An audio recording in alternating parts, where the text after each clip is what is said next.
सभी भक्तों को जय सिया राम, जय बाबा नीम करोली महाराज की। कैसे हैं आप सब? आशा करती हूँ अच्छे होंगे, स्वस्थ होंगे। मैं अपनी वीडियो में लेकर आती हूँ बाबा महाराज जी की लीलाएं, उनके चमत्कार और उनके भक्तों द्वारा बताए गए कुछ अनुभव। आज का जो अनुभव है वो मैं आपको बताती हूँ। हनुमान जी कैसे समुद्र लांघकर लंका गए। इसी तरह 20वीं शताब्दी के अंतिम चरण में हनुमान जी का विग्रह अमेरिका पहुंच गया। हनुमान जी का विग्रह अमेरिका कैसे पहुंचा, इसको ले जाने में किसका योगदान था? इसकी प्रेरणा जो थी वो मिली श्री रामदास जी को, यानी कि रिचर्ड एल्बर्ट को।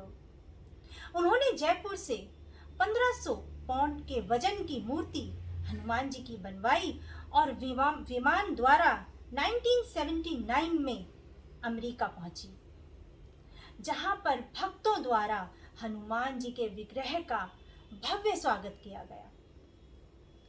हनुमान जी अमेरिका पहुंच गए, लेकिन अब समस्या ये थी कि हनुमान जी के विग्रह को कहां पर स्थापित किया जाए। इसी संबंध में सभी लोग चर्चा करने लगे, विचार करने लगे। अब कोई अपनी बात कहता कि हनुमान जी को विराजित न्यू इंग्लैंड में कर दिया जाए, तो कोई कहता नहीं, कनाडा में किया जाए। कोई कहता नहीं, न्यूयॉर्क में किया जाए। अब इसी वाद विवाद में कि हनुमान जी को कहां पर स्थापित किया जाए, तो हनुमान जी ने स्वयं अपना स्थान निश्चित कर लिया।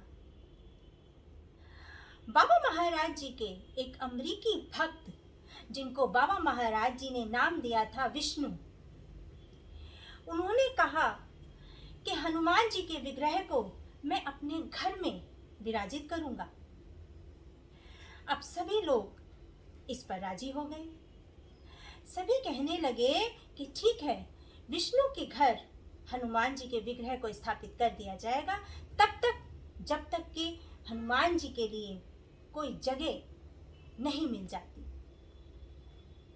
फिर क्या था, हनुमान जी चल दिए अमेरिका के ताउस में। विष्णु जी ने अपने घर के पिछले कमरे में हनुमान जी को विराजित कर दिया। लेकिन 1 वर्ष के बाद विष्णु जी अपने 7 एकड़ के मकान में शिफ्ट हो गए और अपने मकान के गोदाम के एक पिछले कमरे में, उस कक्ष में हनुमान जी को विराजित कर दिया। अब विष्णु जी तो हनुमान जी से बिछड़ने की सपने में भी नहीं सोच सकते थे, क्योंकि इस बीच में विष्णु जी का लगाव हनुमान जी से इतना हो गया, इतना स्नेह और इतनी प्रीति उनसे हो गई कि वो तो कभी सपने में भी नहीं सोच सकते कि मैं हनुमान जी से अलग हूं। अब क्या था, क्योंकि वो जगह बहुत ठंडी है, तो विष्णु जी ने एक हीटर हनुमान जी के कक्ष में लगा दिया ताकि हनुमान जी को ठंड ना लगे।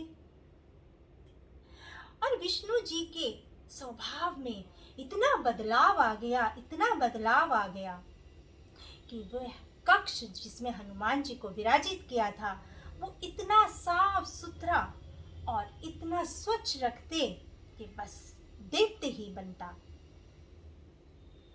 अब क्या था, वहां पर नित्य हनुमान चालीसा का पाठ, सुंदरकांड का पाठ, रामायण का पाठ और कीर्तन भजन चलने लगा। अब क्योंकि विष्णु जी हनुमान जी से तो अलग होना ही नहीं चाहते थे, तो उन्होंने बात की हनुमान फाउंडेशन से। उन्होंने अपना एक मत, अपना विचार ये रखा कि मैं अपनी जमीन का कुछ भाग सस्ते दामों पर दे दूंगा, बदले में अपनी शारीरिक सेवा लगा दूंगा। क्योंकि अब तो वो सोच भी नहीं सकते थे कि हनुमान जी से मैं बिछड़ जाऊं। इतना लगाव, इतनी प्रीति उनको हो गई थी हनुमान जी से। जैसे हनुमान जी का पाठ चलता रहा, इसी तरह से एक प्रथा भी चल पड़ी कि हर वर्ष हनुमान जी का भंडारा भी वहां होने लगा।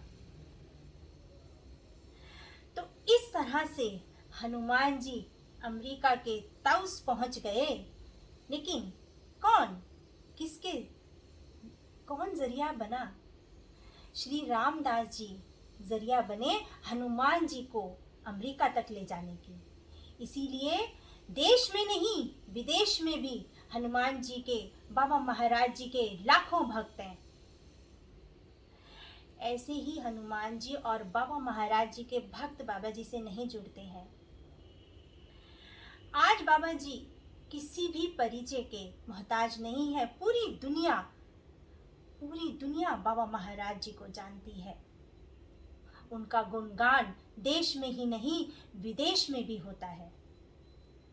ऐसे ही बाबा महाराज जी से जुड़े रहें। बाबा महाराज जी की ऐसी ही लीलाएं, उनके चमत्कार और उनके भक्तों द्वारा बताए गए अनुभव मैं आपके सामने लेकर आती रहूंगी। सभी भक्त अपना ध्यान रखें, खुश रहें, स्वस्थ रहें। सभी भक्तों को जय सिया राम, जय बाबा नीम करोली महाराज की जय सिया राम।